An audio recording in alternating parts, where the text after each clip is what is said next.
So yesterday was 5.4 integrals of exponents. Today is 5.5 integrals of exponents. ... but not E. So this kind of goes back to the warm-ups that we looked at. Let's review here for a second. Take the derivative of e to the x, you get e to the x. That's why we like e to the x. It's easy.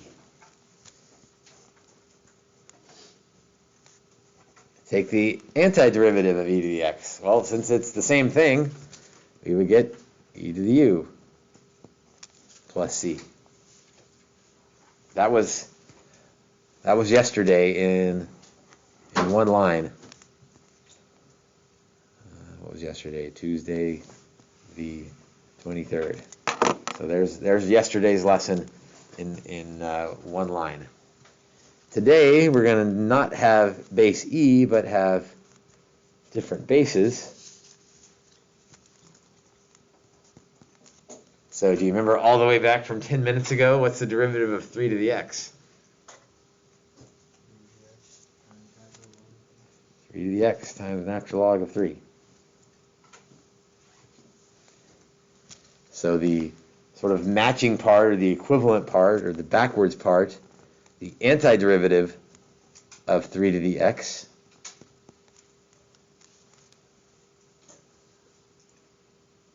do you know what that's going to be?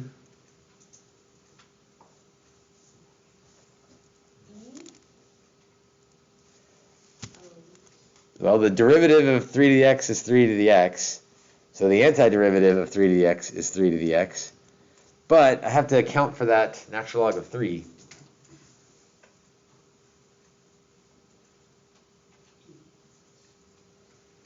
Well, when we took the derivative, we multiplied by natural log 3.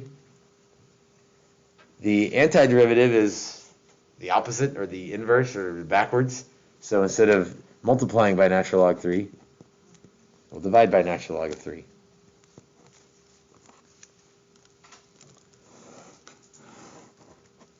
So there's today's lesson in one line. Obviously, there's a little bit more to it. We won't do as many as we did yesterday because it works kind of the same way. Let's do some examples. Antiderivative of 8 to the negative x dx.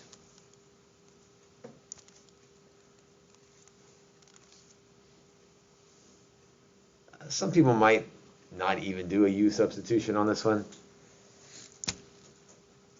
But if you were going to do a u substitution, what would it be?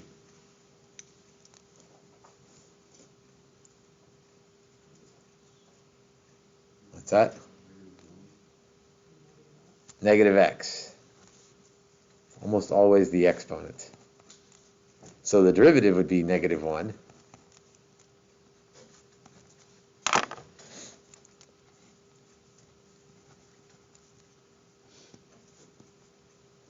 So I've got negative 8 to the u du.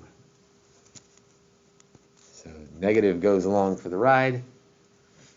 Integral antiderivative of 8 to the u is just 8 to the u, but I've got to remember to divide by natural log of 8. So when you're taking a derivative, you multiply by natural log 8. When you're taking an antiderivative, you divide by natural log 8. Remember, derivative is like driving forward, so you multiply. Antiderivative is driving in reverse, so we'll divide. Plus c, and then don't forget to put the negative x back in there. And people will write this different ways. You can kind of string it out like this, or you can just put it over natural log of 8. Either way.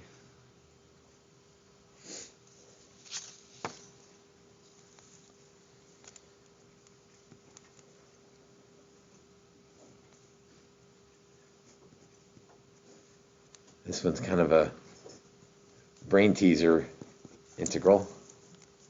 Integral of x to the 4th plus 4 to the x. Like, oh, those are different things. but one thing at a time, and I think that will help. So ignore x to the fourth, or ignore 4 to the x. Let's go one piece at a time. What's the antiderivative of x to the fourth?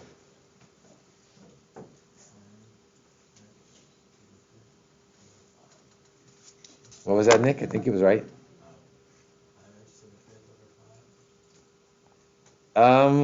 Close. So increase the power by 1, divide by the new power. So just old school power rule. But 4 to the x, well, antiderivative of an exponent is still the exponent, and then divide by natural log of 4, and then plus c.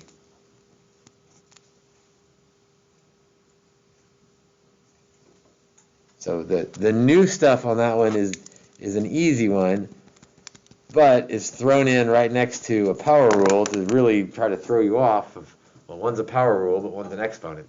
X to the fourth versus 4 to the x.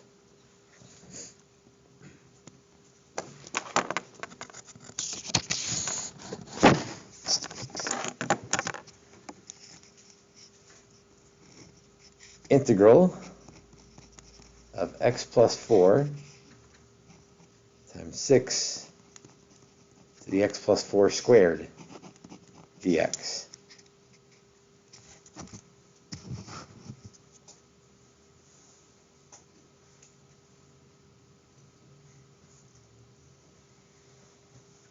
I'd say that one looks terrible. Let's see if something magic happens. Any idea for what u should be?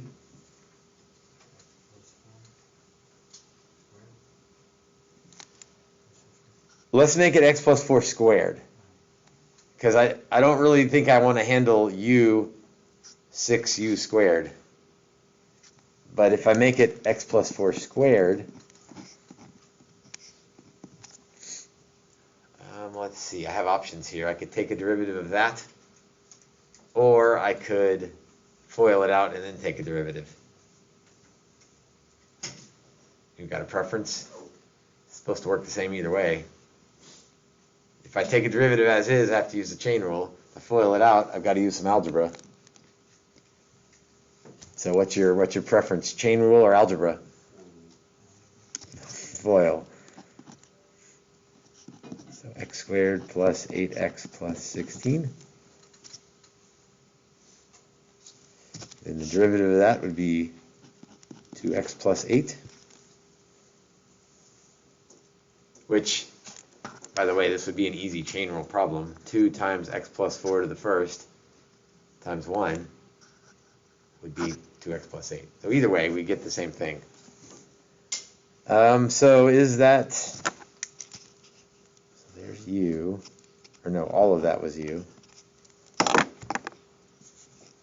How about x plus 4? What do you, put a 2 on that, and that would make it 2x plus 8.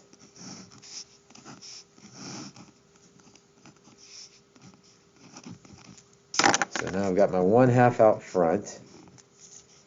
All of that stuff was du, and then I've got 6 to the u.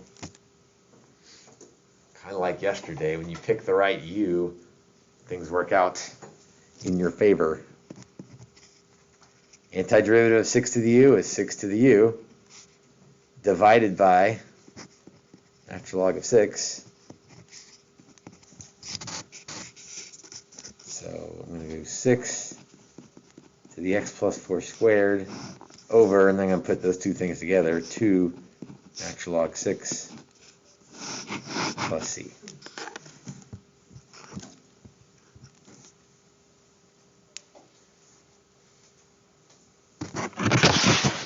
So it's almost the same as yesterday. It's just that when it's not e, you got to divide by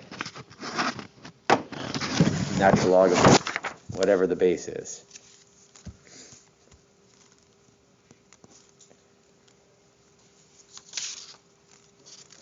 Last example.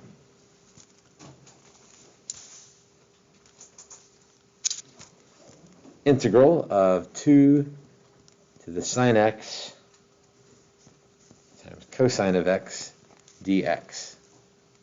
I feel like this one's fairly straightforward, so why don't you try this one, and then we'll compare and see how we did. As usual, if you pick u to be the exponent, things work out most of the time.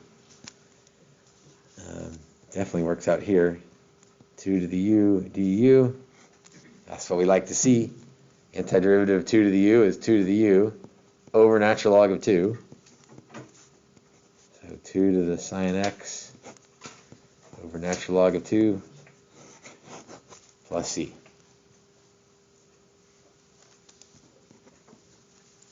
Right, the assignment is page 363.